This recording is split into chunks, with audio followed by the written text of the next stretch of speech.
সুপ্রিয় দর্শক, এই মুহূর্তের সবথেকে বড় খবর দর্শক, 26,000 চাকরি বাতিল হতেই এবার মুখ খুললেন রাজ্যের প্রাক্তন শিক্ষামন্ত্রী পার্থ চট্টোপাধ্যায়। জানিয়ে কার্যত আবারও রাজ্য রাজনীতিতে নতুন করে শোরগোল পড়ে গিয়েছে। দর্শক, আপনারা জানেন সুপ্রিম কোর্টে বহু প্রতীক্ষিত 26,000 চাকরি বাতিল মামলার নিষ্পত্তি হয়েছে। সুপ্রিম কোর্টের রায়ে চাকরি গিয়েছে 26,000 যোগ্য অযোগ্য শিক্ষক এবং শিক্ষাকর্মীর, যার জেরে একেবারে দিশেহারা অবস্থা রাজ্যের শাসক দল তৃণমূল কংগ্রেস এবং বাংলার মুখ্যমন্ত্রী মমতা ব্যানার্জির। এই চাকরি বাতিল হওয়ার জন্য মুখ্যমন্ত্রী মমতা ব্যানার্জিকেই দায়ী করেছে রাজ্যের বিরোধী দলনেতা শুভেন্দু অধিকারী। তিনি বলেছেন, মুখ্যমন্ত্রী মমতা ব্যানার্জির অঙ্গুলি হিলনেই এই সমস্ত দুর্নীতি হয়েছে। আর যেদিন সুপ্রিম কোর্টের রায়ে 26,000 চাকরি বাতিল হয়েছে, সেই দিনই মুখ খুলেই বিস্ফোরক রাজ্যের প্রাক্তন শিক্ষামন্ত্রী পার্থ চট্টোপাধ্যায়। শিক্ষক নিয়োগ দুর্নীতি কাণ্ডে বহুদিন ধরেই গ্রেপ্তার হয়ে জেলবন্দি রয়েছেন পার্থ চট্টোপাধ্যায়। এর আগেও পার্থ চট্টোপাধ্যায় একাধিকবার সুপ্রিম কোর্টে জামিনের আবেদন করেছেন, কিন্তু সুপ্রিম কোর্টের বিচারপতিরা পার্থ চট্টোপাধ্যায়কে পরিষ্কার জানিয়ে দিয়েছেন, আপনি দুর্নীতির মাস্টার মাইন্ড, আপনাকে যদি জামিন দিই সেক্ষেত্রে সমাজের কাছে কী বার্তা যাবে আপনি ভাবতে পারছেন। এমনই মন্তব্য ছিল সুপ্রিম কোর্টের বিচারপতিদের। তারপর থেকে এখনও শিক্ষক নিয়োগ দুর্নীতি কাণ্ডে গ্রেপ্তার হয়ে জেলে রয়েছেন রাজ্যের প্রাক্তন শিক্ষামন্ত্রী পার্থ চট্টোপাধ্যায়। আর এই আবহে 26,000 চাকরি বাতিল হতেই মুখ খুললেন পার্থ চট্টোপাধ্যায়। আমি নির্দোষ, আমি কিছু জানি না। ঠিক কী দাবি পার্থ চট্টোপাধ্যায়ের, কি জানিয়েছেন আদালতে দাঁড়িয়ে পার্থ চট্টোপাধ্যায়, শুনুন দর্শক। বৃহস্পতিবার সুপ্রিম রায়ে বাতিল হয়েছে 26,000 চাকরি। দুর্নীতির অভিযোগে 2016 সালের পুরো প্যানেল বাতিল করেছে সুপ্রিম কোর্ট। শীর্ষ আদালত জানিয়েছে, যে কারো যোগ্য এবং কারা অযোগ্য এটা বাছাই করা কার্যত সম্ভব একেবারেই নয়। আদালতের রায়ের পরই ভেঙে পড়েছে যোগ্য অযোগ্য চাকরিহারারা। তবে সবচাইতে বড় ধাক্কা খেয়েছে যে সমস্ত চাকরি প্রার্থীরা যোগ্যতার ভিত্তিতে পরীক্ষা দিয়ে চাকরি পেয়েছে সেই সমস্ত চাকরি প্রার্থীরা। অপরদিকে এসএসসির নিয়োগ দুর্নীতিতে সুপ্রিম রায়ের দিনেই বিশেষ সিবিআই আদালতে জামিনের আবেদন করেন রাজ্যের প্রাক্তন শিক্ষামন্ত্রী পার্থ চট্টোপাধ্যায়। আর সেখানেই দাঁড়িয়ে একেবারে বিস্ফোরক দাবি পার্থের আইনজীবীর। এদিন প্রাক্তন শিক্ষামন্ত্রীর আইনজীবী বলেন যে তার মক্কেল একেবারেই নির্দোষ এবং যে কোনো শর্তে তাকে জামিন দেওয়া হোক। এই শিক্ষক নিয়োগ দুর্নীতি কাণ্ডের সঙ্গে তার মক্কেল পার্থ চট্টোপাধ্যায় একাই জড়িত নয়, এর পেছনে আরও বড় বড় মাথাদের হাত রয়েছে। উল্লেখ্য, এর আগে পার্থ চট্টোপাধ্যায়কে দুর্নীতির মাস্টার মাইন্ড বলেছিল সিবিআই। এদিন প্রাক্তন শিক্ষামন্ত্রীর আইনজীবী বিপ্লব গোস্বামী বলেন, আমার মক্কেল ওএমআর সিট নষ্ট করেনি। ওএমআর নষ্টের ক্ষেত্রে তার কোনো ভূমিকা নেই।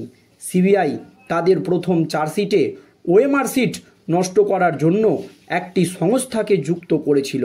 সেই চার্জশিটে আমার মক্কেলের ভূমিকা রয়েছে বলে জানা যায়নি। তিনি আরও বলেন, আমার মক্কেল 2.5 বছরেরও বেশি সময় ধরে জেল হেফাজতে রয়েছে। এই মামলায় পরে গ্রেপ্তার করা হলেও অনেকেই জামিন পেয়ে গিয়েছে, কিন্তু দীর্ঘদিন সিবিআই আমার মক্কেলকে জেলে গিয়ে কোনো রকম জিজ্ঞাসাবাদও করেনি। তাই যে কোনো শর্তে জামিন দেওয়া হোক, আমার মক্কেল একেবারে নির্দোষ। এই শিক্ষক নিয়োগ দুর্নীতি কাণ্ডে আরও অনেকেই জড়িত রয়েছে। একেবারে বিস্ফোরক দাবিতে তোলপাড় রাজ্য রাজনীতি। উল্লেখ্য, আগের দিন পার্থ চট্টোপাধ্যায়ের জামিনের আবেদনের শুনানিতে সিবিআই দাবি করে যে পার্থর নির্দেশে ওএমআর সিট নষ্ট করা হয়েছিল।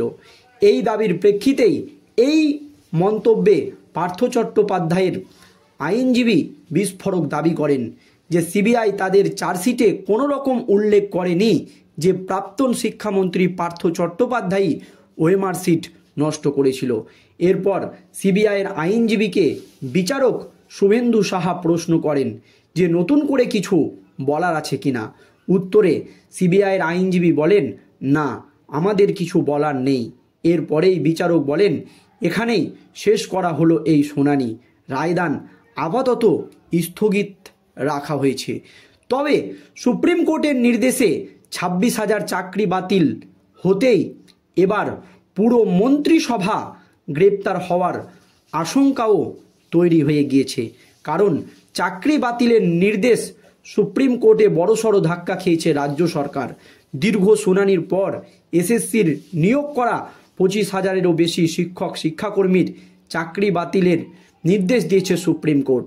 প্রধান বিচারপতির ডিভিশন বেঞ্চ এমন নির্দেশ দিয়েছে। আর এবার নিয়োগ সংক্রান্ত আরও একটি মামলার শুনানি হবে সুপ্রিম কোর্টে, যাতে একেবারে কার্যত দিশেহারা দেখাচ্ছে রাজ্য সরকারকে। কারণ বৃহস্পতিবার এসএসসি সংক্রান্ত নিয়োগ মামলার রায় ঘোষণা হওয়ার পর আইনজীবী বিকাশ রঞ্জন ভট্টাচার্য জানিয়েছেন, আগামী 8ই এপ্রিল ওই মামলা শুনবে শীর্ষ আদালত। যে মামলায় গোটা মন্ত্রিসভা গ্রেপ্তার হওয়ার আশঙ্কা তৈরি হয়েছিল, যে মামলায় গোটা মন্ত্রিসভার বিরুদ্ধে সিবিআই তদন্তের নির্দেশ দেওয়া হয়েছিল, সেই মামলা এবার শুনবে সুপ্রিম কোর্টের প্রধান বিচারপতি জাস্টিস খান্না। যাতে করে এবার কিন্তু দুর্নীতিগ্রস্ত নেতা মন্ত্রীদের রাতের ঘুম উড়ে গিয়েছে। কারণ সুপার নিউমেরিক পোস্ট নিয়ে রাজ্য সরকারের বিরুদ্ধে বেনিয়মের অভিযোগ উঠেছিল 2022 সালে। সেই সংক্রান্ত মামলায় কলকাতা হাইকোর্ট বলে, রাজ্য সরকারের সঙ্গে যুক্ত ব্যক্তি যারা অতিরিক্ত পদ তৈরির ক্ষেত্রে অনুমোদন দিয়েছিল, তাদের বিরুদ্ধে তদন্ত করবে কেন্দ্রীয় তদন্তকারী সংস্থার সিবিআই আধিকারিকরা। পরে 2024 সালে সুপ্রিম কোর্ট সেই রায় স্থগিতাদেশ দেয়। তৎকালীন প্রধান বিচারপতি DY চন্দ্রচূড়ের বেঞ্চের নির্দেশ ছিল, রাজ্য সরকারি অফিসার বা মন্ত্রীদের বিরুদ্ধে কোনো তদন্ত করতে পারবে না সিবিআই। তবে হাইকোর্টের বিচারপতি দেবাংশু বসাক এবং বিচারপতি রশিদির বেঞ্চ যখন 25,752 জনের চাকরি বাতিল করার কথা ঘোষণা করেছিল, তখনই আদালত বলেছিল দুর্নীতি ও কেলেঙ্কারির সঙ্গে যারা জড়িত তাদের বিরুদ্ধে তদন্ত চালিয়ে যেতে পারবে কেন্দ্রীয় তদন্তকারী সংস্থার সিবিআই আধিকারিকরা। আর এই শিক্ষক নিয়োগ দুর্নীতি কাণ্ডে কলকাতা হাইকোর্টের নির্দেশই বহাল রেখেছে সুপ্রিম কোর্টের প্রধান বিচারপতি জাস্টিস খান্না। যদিও DY চন্দ্রচূড় তখন স্থগিতাদেশ দিয়েছিল, তবে শেষ পর্যন্ত রায়ে কলকাতা হাইকোর্টের নির্দেশই বহাল রেখেছে। তাই এবার সুপার নিউমেরিক পোস্টের সঙ্গে যারা জড়িত বা দুর্নীতি হয়েছে কিনা এই বিষয়টি খতিয়ে দেখতে চাইছে সুপ্রিম কোর্টের বিচারপতিরা, যাতে করে কার্যত একেবারে দিশেহারা অবস্থা দুর্নীতিবাজ দুর্নীতিগ্রস্ত নেতা